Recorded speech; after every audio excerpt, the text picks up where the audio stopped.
അമ്പലപ്പുഴ തെക്ക് ഗ്രാമപഞ്ചായത്തിൽ 2-ാം വാർഡിൽ 18 ചിറയിൽ താമസിക്കുന്ന തങ്കമ്മ ദേവയാനി മക്കൾക്ക് സുതാര്യ കേരളം പരിപാടി ഏർപ്പെടുത്തിയ സ്കൂളിൽ പോകാനുള്ള പുസ്തകവും ബാഗും സൈക്കിളും കൊടുത്തതിൽ വളരെയധികം നന്ദി. മുഖ്യമന്ത്രി അടക്കമുള്ളവർക്ക് ആയിരം നന്ദി ഞങ്ങൾ രേഖപ്പെടുത്തിക്കൊള്ളുന്നു. ശ്രീജിത്തിന്റെയും ശ്രീലാലിന്റെയും അച്ഛൻ 7 വർഷം മുമ്പ് വിഷം കഴിച്ചു മരിച്ചു. ഇതിനുശേഷം മാനസിക നില തെറ്റിയ അമ്മയുടെയും മുത്തശ്ശിയുടെയും ഒപ്പം പഴകി ദ്രവിച്ച് ഏതു നിമിഷവും നിലംപൊത്താവുന്ന വീട്ടിലാണ് ഈ കുട്ടികൾ താമസിക്കുന്നത്. വെള്ളവും വെളിച്ചവും അന്യമായ ഇവർക്ക് പ്രാഥമിക കാര്യങ്ങൾ നിർവഹിക്കാൻ പോലും സൗകര്യമില്ല. ദൈനംദിന ചിലവുകൾക്ക് മറ്റു വരുമാനമാർഗമില്ലാത്തതിനാൽ ഇവർക്ക് സ്ഥിരമായി സ്കൂളിൽ പോകാൻ സാധിക്കുന്നില്ല. ഈ കുടുംബത്തിന്റെ ദയനീയാവസ്ഥ സംബന്ധിച്ചു വന്ന പത്രവാർത്തയെ അടിസ്ഥാനമാക്കി സുതാര്യ കേരളത്തിന്റെ നേരിട്ടുള്ള ഇടപെടലിലൂടെ ഈ കുട്ടികൾക്ക് സ്കൂളിൽ പോകുന്നതിനായി സൈക്കിൾ ആലപ്പുഴ ADM തമ്പി ഇവരുടെ വീട്ടിലെത്തി നൽകി.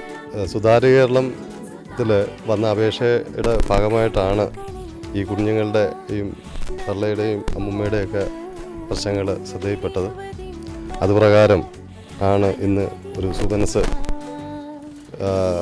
സ്പോൺസർ ചെയ്ത് നൽകിയതാണിത്. അദ്ദേഹത്തിൻ്റെ പേര് പോലും പുറത്ത് പറയേണ്ടെന്നാണ് അദ്ദേഹം പറഞ്ഞിരിക്കുന്നത്.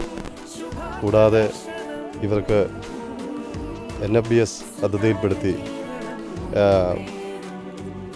അതിൻ്റെ പൈസ അനുവദിക്കുന്നുള്ള നടപടി എടുക്കുന്നുണ്ട്. ഇതുകൂടാതെ ഇവർക്ക് ധനസഹായം നൽകുന്നതിനും വീട് പുതുക്കി പണിയുന്നതിനും സുതാര്യ കേരളത്തിന്റെ ഇടപെടലിലൂടെ തീരുമാനമായി. വളരെ സന്തോഷം. സുതാര്യ കേരളം ഞങ്ങൾക്ക് ഇങ്ങനെ ചെയ്തു തന്നേനെ. Ambalappuzha government model higher secondary സ്കൂളിലെ നിർധനരായ 2 കുട്ടികളാണ് ശ്രീജിത്തും ശ്രീലാലും. ഒരു സാമ്പത്തിക പരാധീനത മൂലം അവർ പല ദിവസങ്ങളിലും ക്ലാസ്സിലെത്താറില്ലായിരുന്നു. അങ്ങനെ ഇരിക്കുന്ന അവസരത്തിലാണ് സുതാര്യ കേരളം പരിപാടി അവരെ തേടിയെത്തുകയും അവർക്ക് ആവശ്യമായ പഠന സാമഗ്രികളും മറ്റ് സാമ്പത്തിക സഹായങ്ങളും സൈക്കിളും ഒക്കെ നൽകുകയുണ്ടായി. ഇതിലൂടെ അവരെ കണ്ടെത്തിയതിന് സുതാര്യ കേരളം പരിപാടിക്ക് ആശംസകൾ അർപ്പിച്ചുകൊള്ളുന്നു.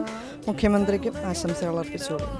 ഞങ്ങളിനി നല്ല പിള്ളേരായിരിക്കും. പിന്നെ എപ്പോഴും പള്ളിക്കുറിച്ചിട്ട് പോകും.